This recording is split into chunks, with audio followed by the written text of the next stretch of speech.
And welcome back to Let's Play Shin Megami Tensei Devil Survivor Overclocked. Last time, we beat the game! Well and truly, we finished up the game with the good ending for Naoya's 8th day route, and we chose to save our clear data this time around so that we could do a New Game Plus file, and with that New Game Plus file, we are going to hit all the bonus bosses, and then we're going to create a file from which I can get every single ending that remains in the game. So we will be seeing everything. It may take us a little bit of time to get there. The videos may be long and there may be some repetition, but we'll get there. But we will be seeing everything. Now, for the purpose of showing off how the New Game Plus functionality works in Devil Survivor Overclock, I actually have an alternative file prepared where I have gotten everything you could possibly need for getting all the New Game Plus bonuses. Because Devil Survivor Overclock does not have a standard New Game Plus. You actually have a variable one that gives you various bonuses depending on what you have done. Congratulations on your survival. We will now move on to the Survivor Awards ceremony. This ceremony is held to provide you with rewards to give you a boost as you face a new lockdown. You will find that you have amassed points based on the titles you earned in your endeavors. Now is the time to spend those points and choose whichever rewards you see fit. Please be aware that the Survivor Rewards will only be held prior to your new days of lockdown.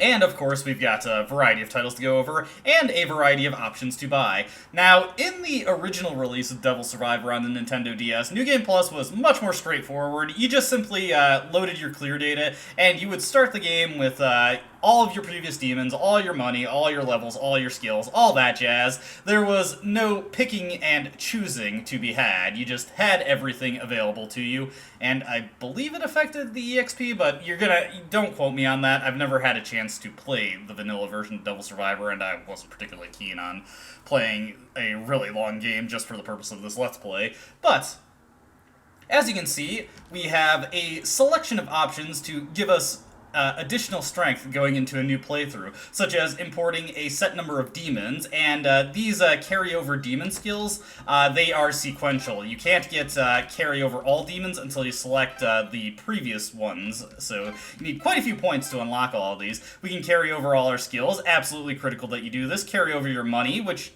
really, how valuable this one is going to depend on how much money you actually had at the end of the game. If you only had like 50k Maka, it's not going to matter that much. We can carry over our auction data. Remove EXP limit is a bit weird. This one actually removes the EXP scaling. So as you level up and surpass demons in raw levels, the amount of experience they give you will not begin to diminish. Every enemy gives a set amount of experience when you set this option. So obviously this is very handy for getting to level 99, as well as just overpowering enemies as you progress through the stories. Because yes, in this game's New Game Plus, your human characters are set back to level 1. So you can have level 99 demons, but you'll always have level 1 characters starting the game out. We also have another sequential set of bonuses where we can reduce the price of the compendium. This one, honestly, is not that useful until you can get the 50% off bonus, so I actually would avoid investing points into these until you have enough to actually pick that up. We can also remove the fusion level limit, which means that we can just fuse anything regardless of level. Obviously very handy for getting demons that you haven't already had, especially if you're going into a new file with a lot of money, so you can just pull the stuff that you need from the compendium to get demons like Metatron, or, well, we'll be going over the other demons you could possibly want this for. And the final bonus is Fallen Star. This one's a bit enigmatic. Unlock battle against a hidden demon. This is actually an option that you set to unlock the game's ultimate bonus boss, who is otherwise not normally available. So you do need to have some survivor points in reserve in order to unlock all of the bonus bosses. Otherwise, every single bonus boss in the game, except for this one, is available simply as a result of playing New Game Plus, and we'll be seeing all of them, eventually. In the coming playthroughs, we will not be seeing this boss specifically, but I do have a video recorded demonstrating the fight and showing how you can beat it.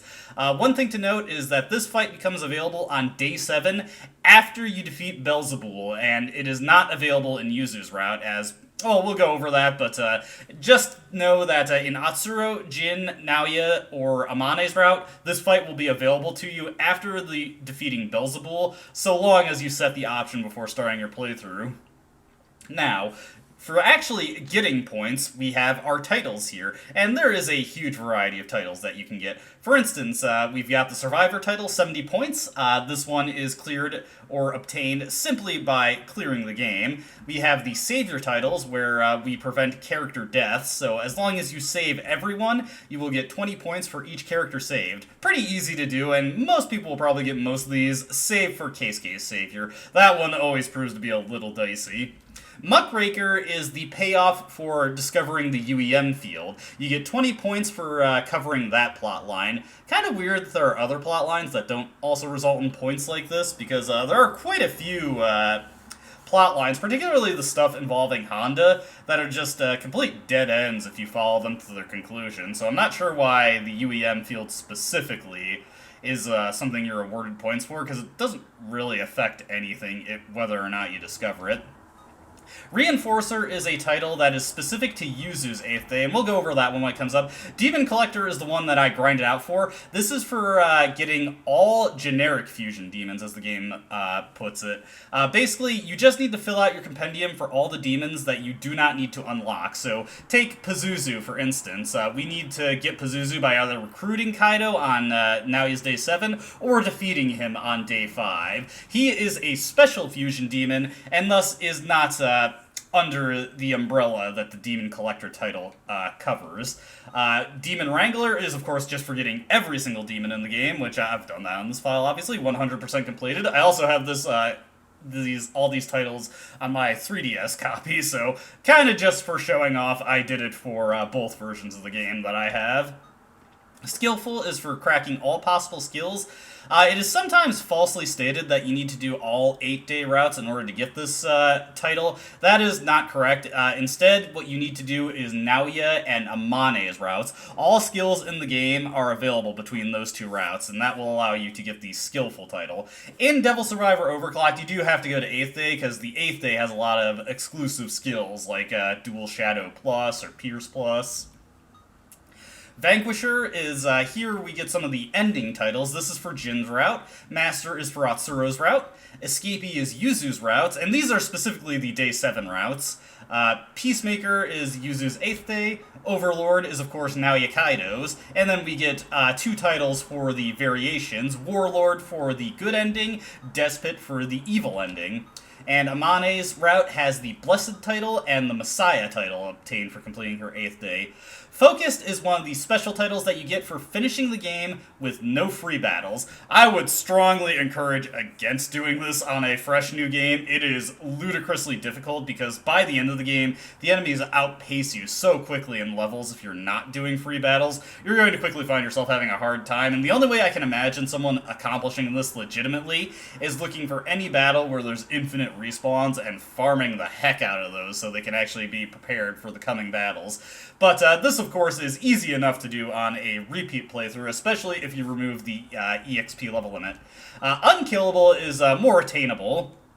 It's a little bit difficult, but if you do a lot more grinding than I did, and honestly, I didn't like the amount of training I did off-screen to begin with, but if you do even more than I did, you can pretty easily obtain this one if you know what you're doing. Of course, there is stuff like Naoya Kaido's 8th Day boss, where Metatron will just randomly decide to delete someone on the field that you have to be mindful of, so always be prepared for stuff like that. But one caveat about these titles is that you're not precluded from getting them in any specific ending. Any route is fine for these 2 achievements, and most people recommend just doing... If you're just interested in picking these up for the points, most people just recommend doing these on Yuzu's Day 7, which is the easiest route in the game and also the shortest, but we'll be seeing that soon enough. Finally, we've got some of the bonus boss titles here. Prize Winner, Sleepwaker, Ghostbuster, and Hellfighter. One thing to note about this Sleepwaker is that this is actually one of the last bonus bosses that you fight. I'm not sure why his is after the one that you fight second, but whatever. You get a pretty sizable amount of points for clearing these bonus boss fights. And then finally, Star Destroyer, the ultimate title of the game. You get this one for defeating the final bonus boss of the game. So, that is all the titles. Now obviously in the file we made, we do not have all the titles, and we have considerably fewer points. Specifically, we have 370 points to work with, so we do not get to pick and choose everything, where, as you can see, you have an excess of points if you have every title. So, we have to be a little selective about what we're going to get here, so what I decided to go with is I decided to carry over 4 demons. I obviously decided to carry over all my skills. We're also going to carry over money, since I ended with about, I want to say, somewhere in the ballpark of like 180k. So that'll allow me to use the compendium once we get access to it, to pull out anything I could possibly need. For the record, the 4 demons I'm going to carry over are my 2 Garudas, Bishamon, and Cabricon. Since those guys, well, the Garudas are just the best fighters on my lineup, while Cabricon and Bishamon are the best Kishin and Beast demons I have, which will make them effective for animal leg double-up strategies throughout the game. We're going to carry over our auction data, though honestly this does not matter too much. It's just a matter of convenience in case I want to use the auction later. I don't need to buy a bunch of crap in order to get it back up to where it needs to be. We're going to, of course, remove the EXP limit so that I can level up quickly, and this will come very in handy when we get to Jin's route for a very specific reason. I'm going to ignore the compendium bonuses because we don't have enough excess points to get it up to the 50% off, and I really don't feel like it's worth wasting points just for a 10% discount. It's not worth it at all. And removing the fusion level limit, and that is all we can take there. So I'm going to get that set up. I'm going to now be cutting ahead to day 2 when we get to our first bonus boss. Up until that point, there really isn't anything that's too interesting to comment on. I will say the main things that are notable right now at the start is that the very first battle of the game, when you first activate your comps, that one is the same as it is on a normal playthrough. You do not have your demons, that just plays out like normal, but it's just a tutorial battle anyway, so it doesn't really matter. Afterwards, you get access to your demons from your previous playthrough that you decided to carry over, and you get access to the compendium at the same time as when you get access to fusion on day 1. So that's pretty nice. Allows you to get a head start on shoring up your roster if you have the excess capital to buy stuff from it. So I'm going to get us to day 2 at the end of the day. I believe it's 1800 hours. We'll be able to fight the first bonus boss of the game. Alright, and here we are on the second day at 1800 hours. A bonus boss is available to us. The first one in the game, Whimsical Ghost. Now, a couple things I want to bring attention to before we get into this battle is that I mentioned earlier that the compendium becomes available when fusion does. Actually, that is not the case. It actually becomes available as soon as the auction hall does, which is kind of interesting, actually. If you have the funds available, you can just dive into the compendium and get way better demons than you probably could get from the auction hall. Beyond that, though, there is one more really important thing that I want to draw attention to for New Game Plus. Take a good look at our character here. Notice anything different compared to how your main character starts out when you begin a fresh new game? Well, if you're looking closely, you'd notice that you still got the 5 move, you still got the 56 speed, and if you were paying close attention to your HP and MP values in your first playthrough, you'd notice that they're actually slightly higher than they would normally be. As you can see, I mean, we do have a bit of a level advantage on Atsuro and Yuzu, but still, we have relatively much higher HP and MP compared to them.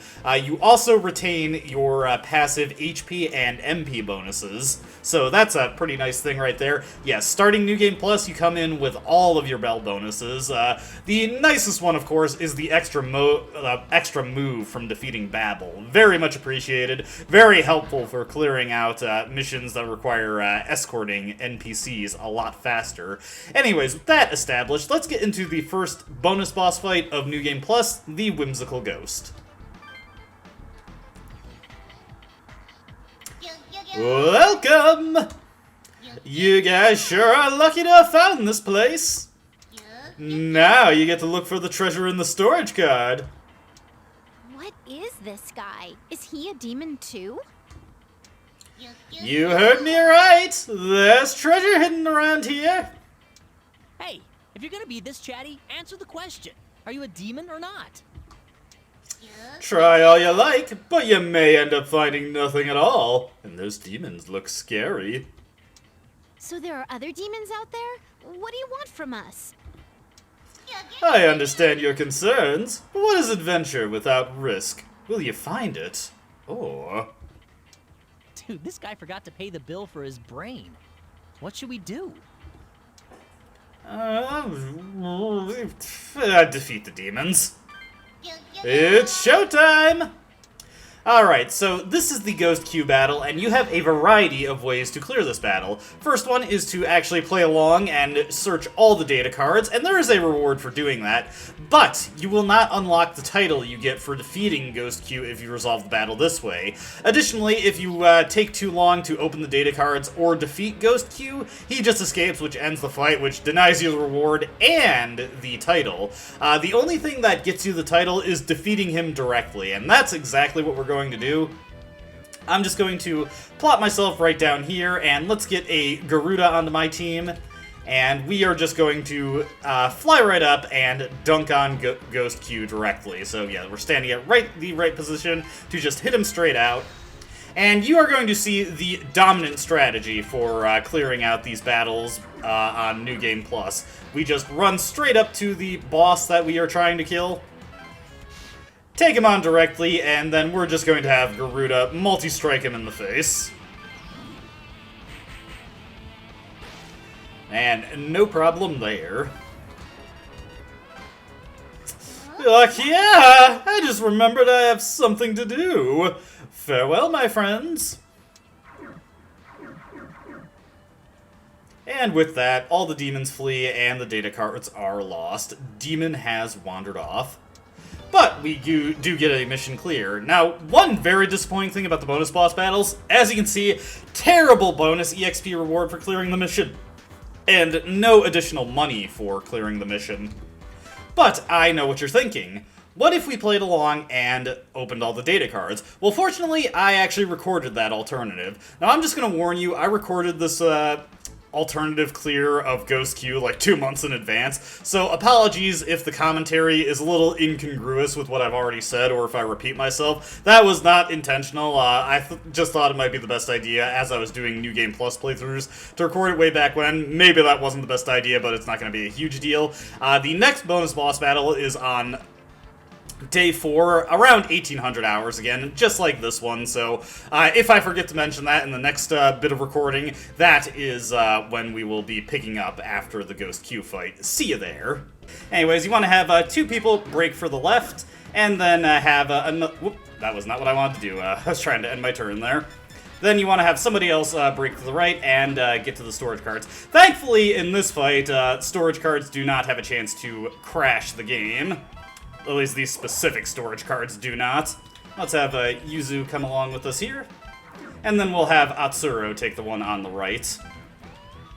But with Garuda in tow and multi-strike, even if these guys get the first strike on us, they're just going to be deleted. You do have a time limit for searching these cards. If you take too many turns to get to them, you will not, or you will fail the battle. So do be mindful of that. Let me see here. Anyways, let's just go for multi-strike. This is just so ridiculously good. Nothing can stand up to it. It's legitimately not going to be until Day 7 where we're going to consistently run into things that can counteract that. And frankly, even in those situations, if you have Holy Strike, that will handle that just fine for you. So yeah, Garuda, amazing. Makes New Game Plus such a breeze. Honestly, kind of makes it a little boring at times. Just not too much to challenge you. And this is what I meant when I said that the New Game Plus bonus boss battles really weren't handled that well in this game. I kind of wish they came up with something different for these. Anyways, let's analyze this card and see what we get. Dun dun dun! Read it out loud. What does it say? Nothing's written. Ugh, fine. So we didn't win anything. Okay, so if you get the wrong data card, a Ghost Queue clone will pop out, and we're just going to immediately delete him. So once again, throw out a multi-strike, he's no problem. Poor little guy. Gives a good amount of experience, though. That is one nice thing about these battles. Wow! I figured out just how hungry I really am. So long! But yeah, that's one nice thing about these battles, is that you get such a generous helping of experience, getting you ahead on levels if you... lost my train of thought. Getting you ahead on levels if you remove the level limit, which you really should do. Alright, analyze this card, see what we got. Welcome back! Shall we have another go at it? Believe me, I'd rather not, but... Oh, Atsuro. Anyways, let's just get this guy right out of here. And give him another swift multi-strike. There we go. I never get tired of seeing that. 40 agility, Fizz Amp, Pierce Garuda, just absolutely obliterates. Wait! Don't finish me off yet. I gotta make a comeback. You'll have your day, Ghost Q. Haven't found it yet? What's wrong? Now, truth be told, I don't know if you have to search all of these in order to find the prize, or if the prize is always in the same one. Last time I played the game, it was in this one that I'm about to search, because, you know, obviously it's the farthest one away, so it was the last one that I searched. There we go. Doing so good on levels. I just forgot, I pump up my strength a little bit for the future. Alright, let's open this up and get our grand prize. This grand prize sucks, so... Obtained storage card. Obtained 15,999 Maka, which is absolutely terrible. On this specific playthrough, I came in with about 800k Maka, so this is a drop in the bucket. Congratulations! You're a winner. Good for you. Winners like you always fight the good fight. Well then, this is goodbye. And Ghost Q retreats. What the heck was that all about? Alright, here we are at the next bonus boss battle. On day 4 at 1800 hours, a new battle is available in the Aoyama Cemetery against the Netherworld Soldier. Let's check this one out. The smell of the deceased traveling to the underworld. Such a wonderful fragrance. Those who have passed away, obey the voice of Yamotsu Ikusa and return to this world.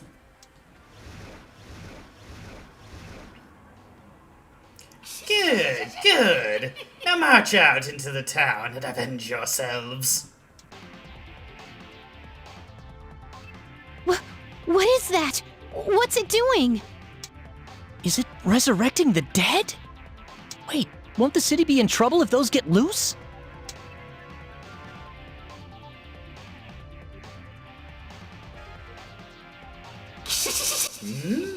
What business do the living have with me?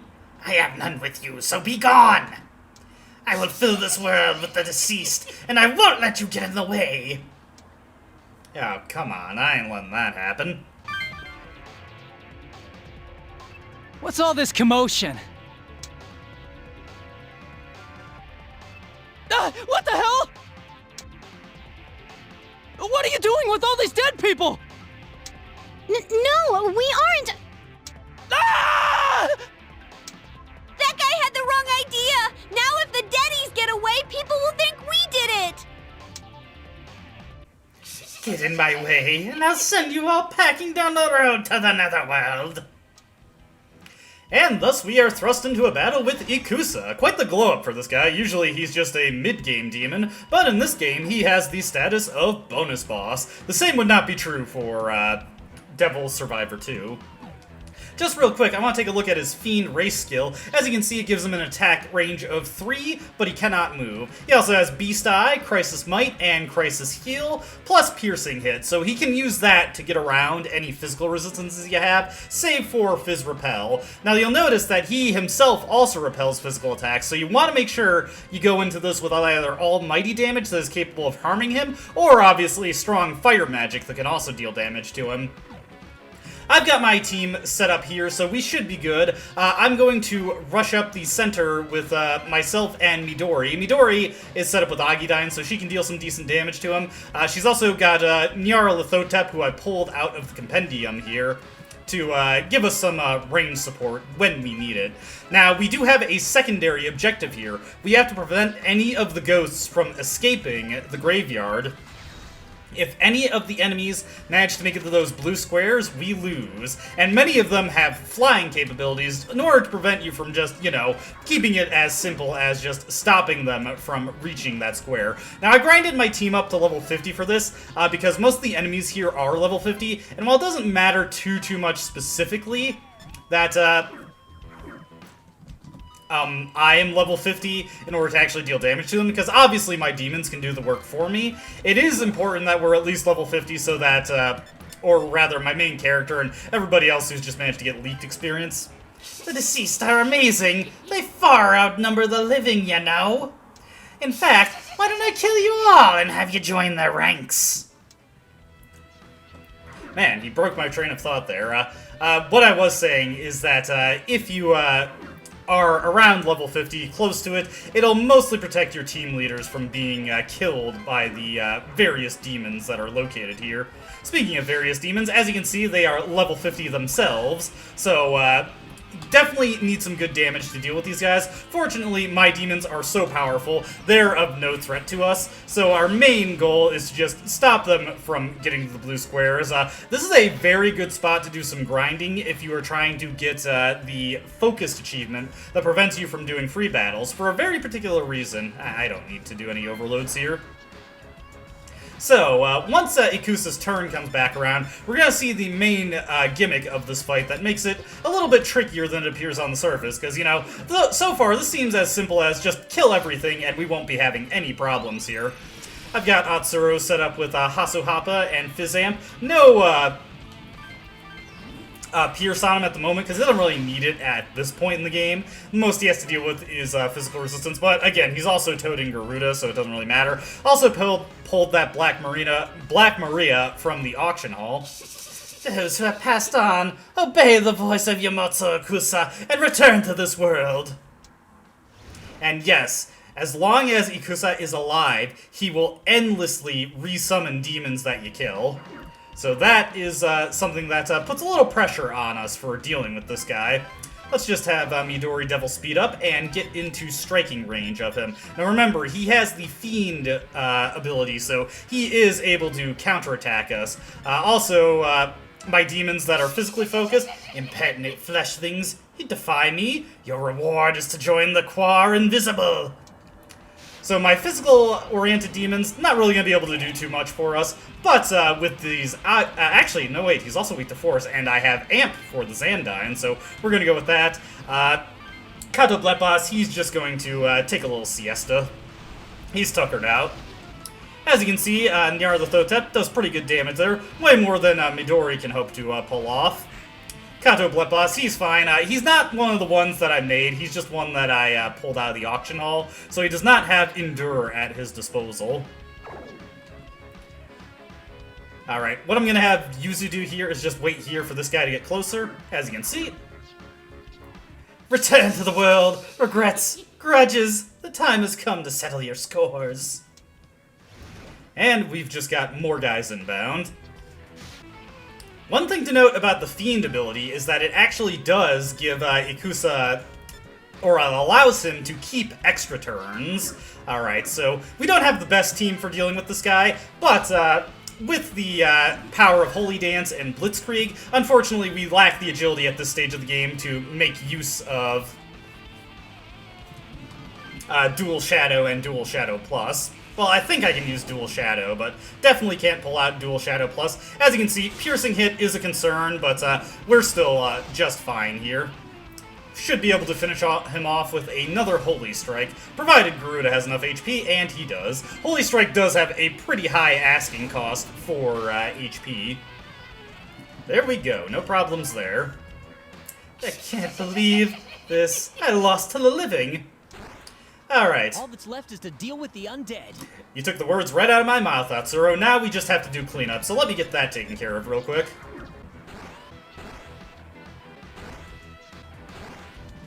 Alright, that's that mission complete. As you can see, not a terribly difficult one. Still get a pretty lame reward for it, though. Phew, looks like none of them escaped. Come on, let's get out of here. I'd hate for anyone else to get the wrong idea. My thoughts exactly, Yuzu. Anyways, that's all that there's left to do on day 4. Going forward, there is actually a bonus boss to every day, so we will actually be returning on day 5. Alright, and here we are on day 5. Once again at 1800 hours, the Marquis of Hell becomes available in Kudanshita. One thing I'd like to note is that, I'm not sure if this applies to all of them, but I know at least some of them are actually available past 1900 hours, normally when your only option is to end the day. Definitely the one in Aoyama Cemetery can be done at 1900 hours, so gives you an opportunity to do these if you fail to notice them when they first become available, at least for the ones that are available past the end of the day. Also, I didn't really draw attention to this, but these bonus battles do not take any time to participate in, so they're pretty flexible and fitting into your schedule like that. What is that? A demon? Yikes! It's staring at us. No, Atsuro, it's Santa Claus. Ho, ho, ho, ho. Atsuro, come on, of course it's a demon. My name is Nebiros. I have come to this land on my master's orders. Are you the human bell? Well, that's my designation, don't wear it out. I see. It is truly the power of Bell. But I will see for myself the extent of that power. And thus he summons in a whole cadre of demons for us to deal with. Quite a considerable amount of them. Now, this fight does not have any special objectives. There is no alternative win condition. There is no worry about these demons escaping. Of the bonus boss battles that are available without buying the Fallen Star option, this one is the only one that is a pure knockdown, drag-out slugfest. Let me just get my team ready real quick, and let's get into this. Alright, I'm all set here, getting the mission underway. Let's just take a quick look at Nebiros himself to see what he's capable of. As you can see, he's resistant to Fizz, but otherwise does not have too many notable attributes. Like Ikusa, he has the Fiend skill, so he can attack at a range and still benefit from extra turns. One thing to note about him is his Monstrous Cry passive. This is his own variant of Victory Cry, and it gives a pretty considerable amount of HP back to him, and MP, whenever a battle concludes. So you definitely need to be able to beat the damage race with this guy if you want to succeed in this battle. If you aren't strong enough, you're not going to make it in this one. So, let's get these trash mobs cleared out, just to start with. The enemies around here, not as strong as Nebiros himself. 57 is around the minimum. Most of them are 63. I ground the main character, myself, up to level 65, and just let the leaked experience get everybody up to around level 56, 57. That's enough for what they need to actually succeed in these battles. As you can see, with the right demons, we can just crush these enemy formations. This actually does draw attention to something I really dislike about most of the bonus bosses in this game. A lot of them, you either lack the resources without excessive grinding to succeed in these fights, or you have what you need and you just absolutely dumpster them at every turn. I really wish they had done these fights better. Honestly, some people would probably disagree with this. I feel like every single bonus boss in this game might have benefited from just being at level 99, if I'm being completely honest here, because a lot of them, by the time you reach them, if you have the resources you need to defeat them, they just don't stand a chance against you. You completely outclass them and can defeat them with relative ease. You do have to be mindful, though, of your human characters, because your levels are only going to be as high as you are willing to do free battles. That does mean you have a massive weak spot in your formation if you are heavily out-leveled, where if your main allies get defeated, that's just... Oh, why didn't I have Midori do Mazio there? See, that right there is me not paying attention to what I'm capable of. Ooh, Kato Bloodblast might be on the out, and yeah, he's on the out, but that's okay. We'll use another multi-strike, and this time I'll actually do Mazio to finish these guys off. I was just going over the battles, and I completely forgot to take stock of what I actually need to be doing here. This Bob Koth is hanging in there, but he's not really a big threat. Ooh, hey, and, I was gonna say, for once, Avenge actually comes together. I was thinking about fusing up a Mutama to get Pierce onto Capricorn, Pierce and, Fizzamp, but as you can see, I just didn't really take the effort to do that. We've got a lot of Abaddon's up there. As you can see, a lot of these guys don't really bother to try and actually take the fight to you. Also, I have the requisite agility now, so I am going to be running the Dual Shadow Plus build. As you can see, I got Barong there, not because I particularly care about him as a fighter. He's just there to pad out the roster and avoid having Nyarlathotep in the fight, giving me penalties. Speaking of Nyarlathotep, though, we're going to bring him in now. Barong can take a little siesta. Having Nyarlathotep in means that we won't be getting extra turns, but our ability to attack at any range means that we don't have to worry about anything any other demon does to us, and only Neburos himself. Now show me what the power a human bell can hold. Only Neburos himself is seriously a threat in this fight to us, with the resources we have at our disposal. So, gonna use Dual Shadowed Holy Dances, let's have Nyarlathotep use his Megidolaun, and of course Garuda. I mean, what else is Garuda gonna do? He's gonna win us this fight in a single round. Now you are seeing why I am such a big fan of this demon, why I think he's the absolute best in the game. I see. Though you are a human, a bell is still a bell. My master will surely be overjoyed. Farewell, human bell.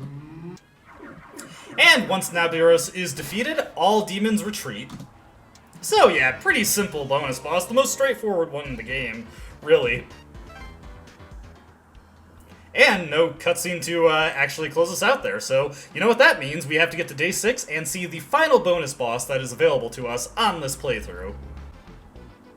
Alright, here we are on the 6th day, and this one, Wielder of Time, is actually available at 1830 instead of 1800 for whatever reason, but that's neither here nor there. This battle we're going into, this is one of the trickier ones that is not too difficult in terms of combat, but it does have a very particular alternative objective we need to be mindful of. Let's get into it. Now, right this way, everyone! Offer your souls to me of your own volition. Hey, what's going on over there? Why do those people look like they're sleepwalking? Ah, new guest! Come over here and hand me your soul. Ah, yeah, absolutely. Are you stupid? What are you saying?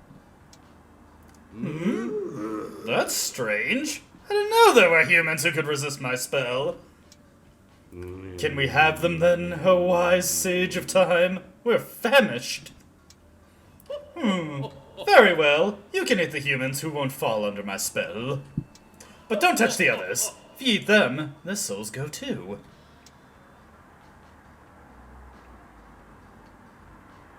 What the? He's controlling people to collect souls, like some god of death. Those people are hypnotized. If we don't wake them up, they're in a lot of trouble. Yeah, let's get close to them and wake them up. Alright, so as you can see, this is the unique objective I've mentioned. All of the civilians on this map are going to slowly be traveling towards the Sage of Time. Now thankfully, the demons in between are going to ignore them, but if they get to the Sage of Time, their souls are devoured and it's game over immediately. So we have multiple ways we can handle this. We could defeat the Sage of Time before anybody gets to him, which is what I'm gonna shoot for, or we could wake up all the people and defeat all the demons and then take out the Sage of Time, well, time permitting. But let's just try and get to the Sage of Time as best we can.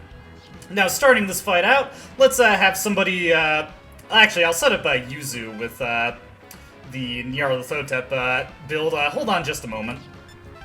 Alright, mission start. I'm about set here, so what I'm going to do to open my turn up is I'm just going to get as close as I can to a demon. So let's just take a look at what we're dealing with over here. Make sure we're not going to park ourselves in the range of anything. So right here, we can move to without being attacked, which is perfect for us. Next turn, I'm going to summon Kabrakanan so I can rush over to the Sage of Time, and hopefully get into combat with him before he has a chance to collect any souls, and just kill him that way. Alright, so we're not able to reach that Dekarabia. So I'm actually going to pass on this turn, so long as we have these people... what is it? So long as these people are under the Sage of Time spell, these demons are going to ignore them so that the Sage of Time can harvest their souls. Midori's just going to be bringing up the rear. And you know what? This is actually something I never really got to show off because I don't care about avatar demons. You can use their switch skill to switch places with NPCs, which has some situational use. The demons here are level 70, so that makes them a little precarious to fight, especially for our characters. I didn't do any additional grinding before starting this battle, since I didn't really feel like it was necessary. We have what we need to defeat the Sage of Time. He is not a terribly difficult demon to overcome just through raw strength. So let's put Garm back into the dog pound, and we are going to bring out Cabrakan so I can take advantage of Animal Leg and just get as close to the Sage of Time as possible. Alright, let's give this guy a quick workover. There we go, no problem there. And of course, let's have Cabrakan just walk us over to the Sage of Time, like so many other demons that we've been fighting up to this point, or rather, so many bonus bosses we've been fighting up to this point. The Sage of Time, he has the Thien skill, so he can attack up to 3 spaces away, so we just want to park right here, and then once our next turn rolls around, we'll be able to take him out. Alright, so gotta be mindful of that salaryman, he's getting pretty close there. Let's see. Let's wake these people up, since I'm not concerned about them being in attack range. Sir, you are making a horrible decision here. Please, you need to wake up. Huh? What? What was I doing? Oh my god, it's a demon! You obnoxious kids! How dare you break my spell! Minions, eat them alive! Oh yeah, they look so tasty! So, anybody who has awoken will start to make their way towards those escape routes. Alright, so let's see here. We'll have Yuzu finish off her turn. Let's wake up this lady over here. Hey, can't you see how dangerous this is? Wake up! What the? What am I doing here? Demons!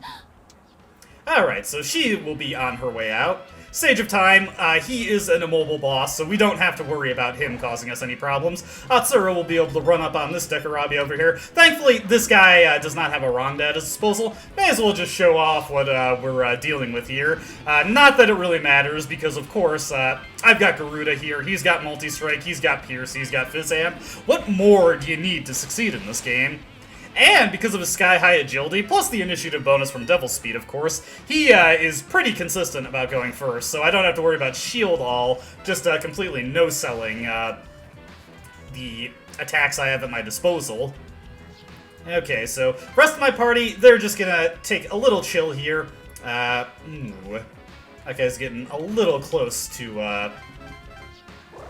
the Sage of Time. Fortunately, Yuzu is in position here. Let's have her wake him up, and hopefully he can get an opportunity to escape before, Please, you need to wake up. Huh? How did I get all the way over here? Ah! It's a demon! Hopefully he can get out of here before Abaddon takes a strike at him, and fortunately, yes, he is going to be moving next. But you know what? Why leave things up to chance? Let's just have Barong pull him out of the fire. Yeah, I'm starting to slowly see the value of Switch in, I guess I should thank you. in situations like this. I don't think it comes up too often. I'm mostly just using it just because I happen to have it. But, you know, when in Rome. I hear voices from over there. Right this way. Offer your souls to me, of your own volition. No! If we don't defeat him, he's gonna zap more people! I'll fully admit, I actually did not know about this aspect of the fight. I thought, honestly, I've never even bothered waking the people up. I always just rush the Sage of Time to take him out, so this is some interesting stuff to see here. Fortunately, or, well, not fortunately, but, really, we don't have to worry too much about this because we have a... Ignorant, ignorant, ignorant! Your souls will be eaten as well! We have more than enough firepower to take this guy down. You like putting people to sleep, huh? Well, now it's your turn to take the lightless walk.